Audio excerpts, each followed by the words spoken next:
China helped Iran develop its uranium enrichment system, all of which has helped the regime in Tehran pursue nuclear weapons.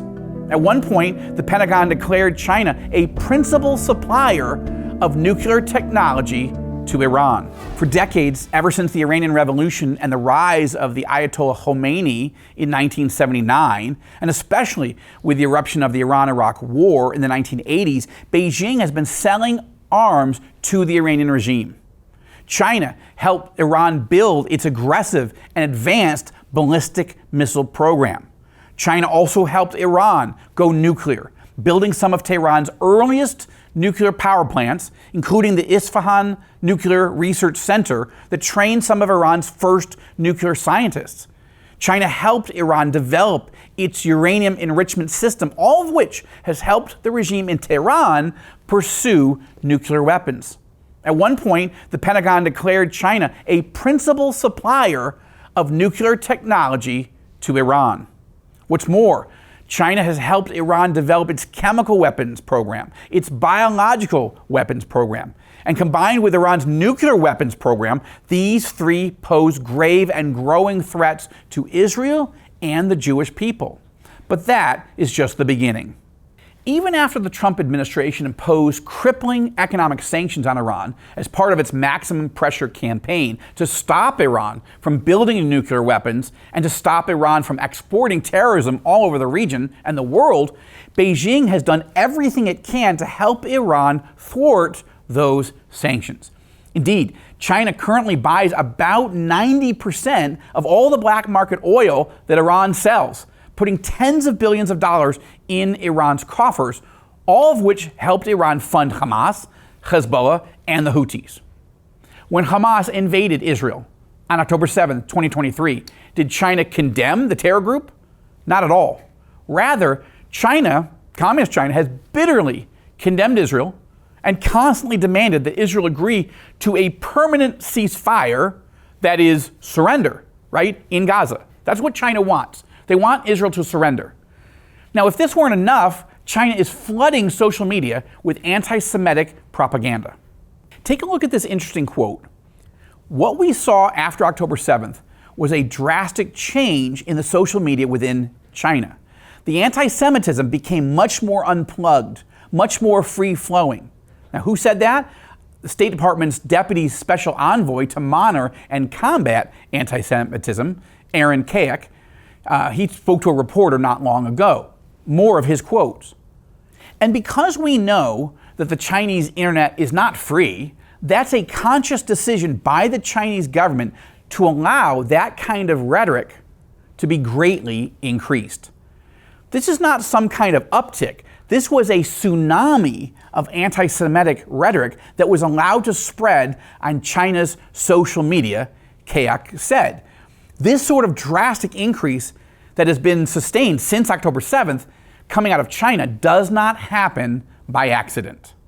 At the same time, China is driving pro-Hamas and anti-Israel content through its social media networks, as well as its state-run media and tech companies, all of which operate under strict instructions from Chinese government censors.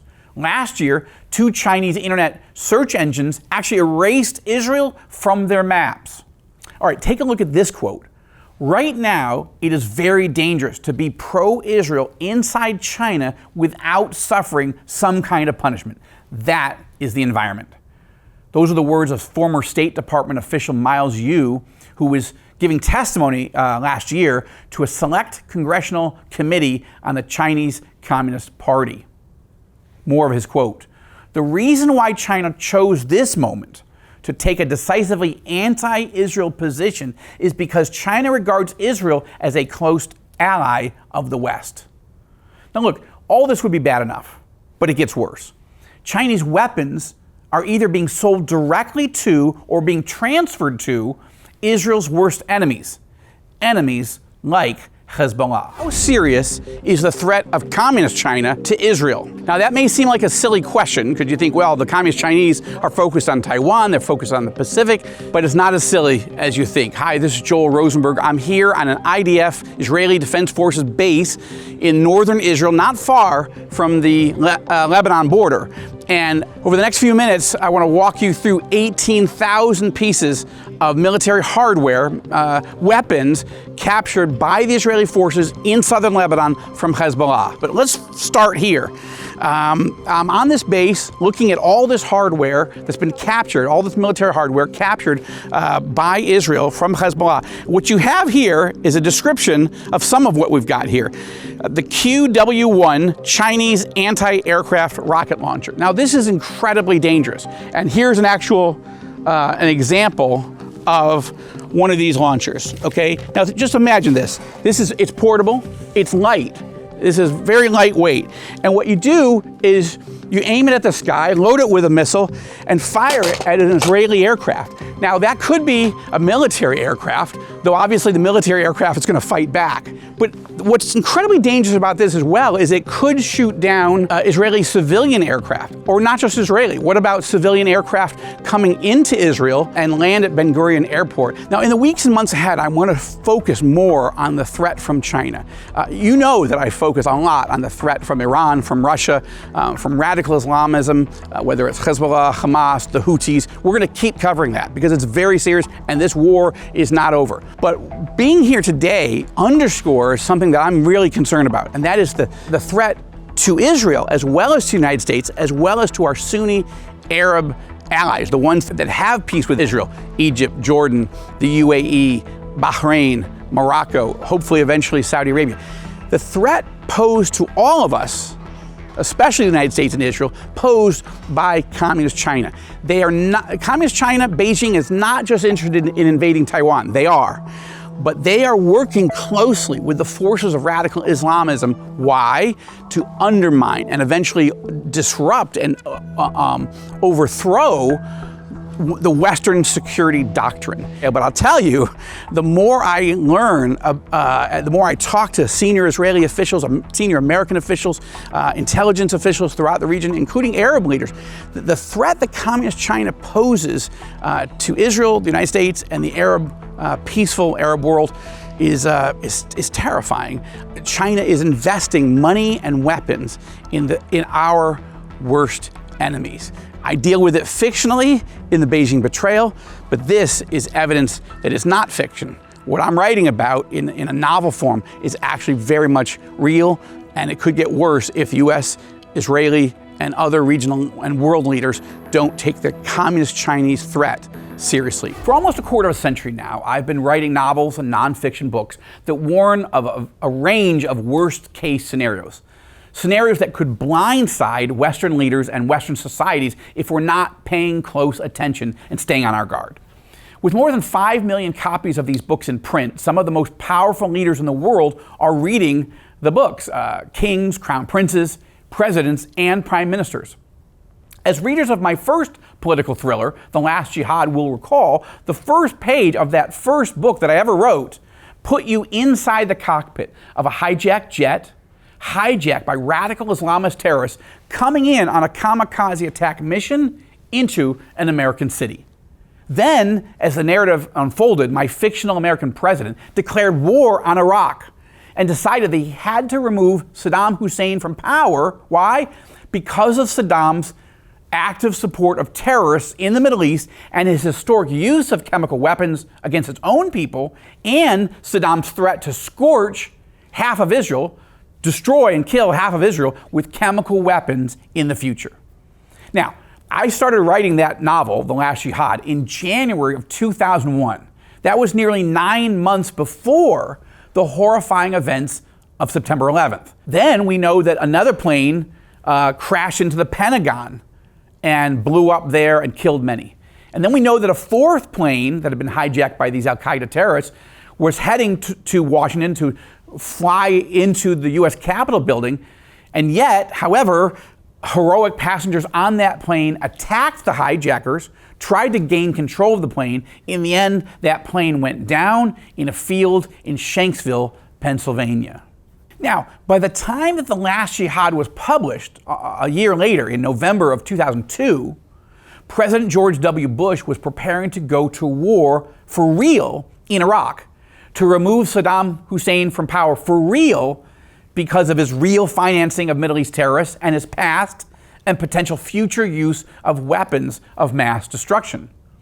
That novel, my first, The Last Jihad, hit #1 on Amazon.com. It spent 11 weeks on the New York Times bestseller list. Why? Because it seemed prescient. Because even though it was fiction, it felt like it seemed to warn the world in advance of real-life threats that were coming up over the horizon. Now, my second novel was called The Last Days. It was about the last days of Yasser Arafat and how Hamas might rise to power and become incredibly dangerous in Gaza as a threat to Israel after Arafat dies.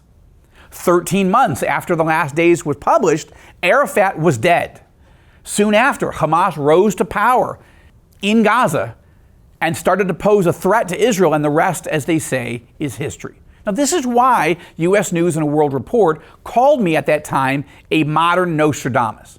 Now, it's not true. I'm not Nostradamus. I'm not a psychic. I'm not a clairvoyant. I don't pretend to be a prophet, okay? Still, over the past quarter century or so, I've written about a wide range of potential other threats that did seem to come true or feel like they're going to come true soon. I've written about a Russian dictator threatening to invade Ukraine, all before it happened. I wrote about an ISIS group of terrorists taking over Syria before it happened. And I wrote about the Iranian regime trying to buy nuclear warheads from North Korea to attack Israel and the United States. That hasn't happened yet, thank God, but it feels like it could happen, right? Most recently, in my most recent novel, The Libyan Diversion, I wrote about Middle Eastern terrorists trying to infiltrate the United States via the southern border of Mexico. That is happening. But in The Libyan Diversion, I write about these terrorists trying to pull off a catastrophic mass casualty attack inside the United States. I won't tell you which city, you got to read the book, which is exponentially worse than 9/11. Thank God that one has not yet come to pass. Not yet. But I tell you, it's a scenario that I worry about every single day.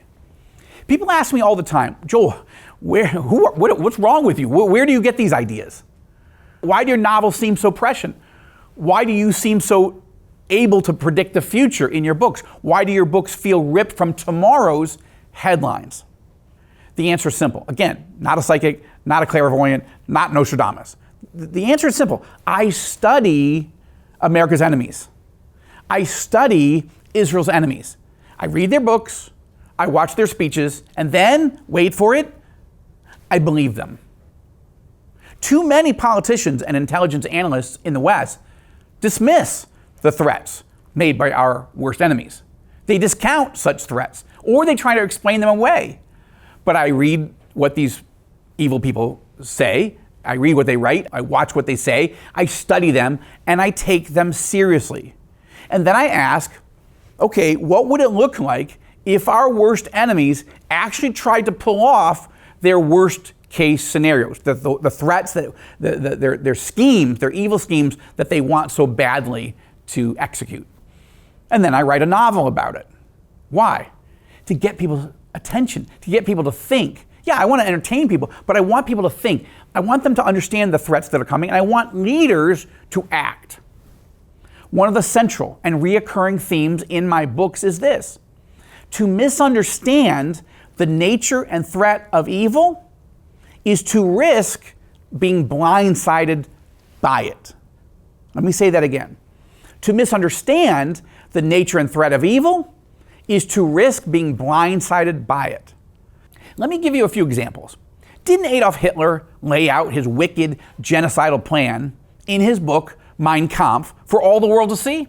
Yes, but American, British, and French leaders either didn't read the book or they didn't take Adolf Hitler seriously. And that's why they were blindsided by World War II and the Holocaust. Didn't Saddam Hussein actually literally tell the world in advance that he owned Kuwait, that Kuwait was all his, and that he was going to take it by force? Didn't he shout that from the rooftops in early 1990? Didn't he mass thousands of Iraqi troops on the borders of Kuwait in the summer of 1990? Of course. But Washington, London, and Paris and others did not take Saddam Hussein seriously. That's why they were blinded on August 2nd, 1990, when Saddam and his Iraqi troops invaded, raped, and pillaged Kuwait. Didn't Osama bin Laden openly and proudly declare war on the United States in the late 1990s? Didn't he attack 2 American embassies soon thereafter? Didn't he attack the USS Cole, a U.S. Navy warship, and threaten to do far worse? Yes. But American leaders simply did not believe that bin Laden could do anything worse than that. They could not imagine a scenario in which radical Islamist terrorists would hijack a jet plane, turn it into a missile, and fly on a kamikaze mission into an American city. I imagined it in my book all before it happened, but they, for whatever reason, they could not see it. They could not imagine it, and that's why they were blindsided on September 11th. At the core, the problem is this. Too many leaders and intelligence officials in the West do not believe that evil exists. Apparently, they think they're too smart, too educated, too sophisticated to believe that evil is real. So they ignore our worst enemies. Okay, not ignore, not exactly, but they don't take them seriously. They simply don't believe the evil schemes that our evil enemies insist that they're going to carry out. And thus, time after time, event after event, they're caught completely off guard when the next evil worst case scenario comes to pass. For the past 25 years or so, I've tried to take the opposite approach. Why? Because as an evangelical Christian who studies and believes the Bible, I have no doubt that evil exists. The Bible mentions the word evil 510 times. Okay? The Bible tells us a lot about evil is real, it exists, and people are driven by evil to do the very evil schemes that they shout from the rooftops. And that's why I carefully study what our enemies say, what they're going to do, and that's why I believe them. That's why I write novels to imagining them carrying out their evil schemes. Look, the Lord Jesus Christ himself said in John 10:10 that Satan, the thief, as he described him, comes to rob, kill, and destroy. We have to understand that's who Satan is, and when he drives a person to rob, kill, and destroy, it's because that's his nature. We have to understand that. And that's why in my next novel, The Beijing Betrayal, I've turned my attention to communist China. I've envisioned a scenario that could be the most dangerous and realistic of all the novels I've ever written. Now, in The Beijing Betrayal, communist China isn't simply preparing to invade Taiwan and destroy the entire American Navy in the Pacific, not just in the next few years or the next few months, but in the next few days. That's a big part of the scenario, but there's more. In the novel, China's leaders are also secretly funding radical Islamist terrorists in the Middle East who have a burning satanic hatred of Israel and our Sunni Arab allies and an imminent plan to kill millions of Americans with biological toxins produced in labs right here in the Middle East. Why have I written this novel? Because I believe that the regime in Beijing is evil.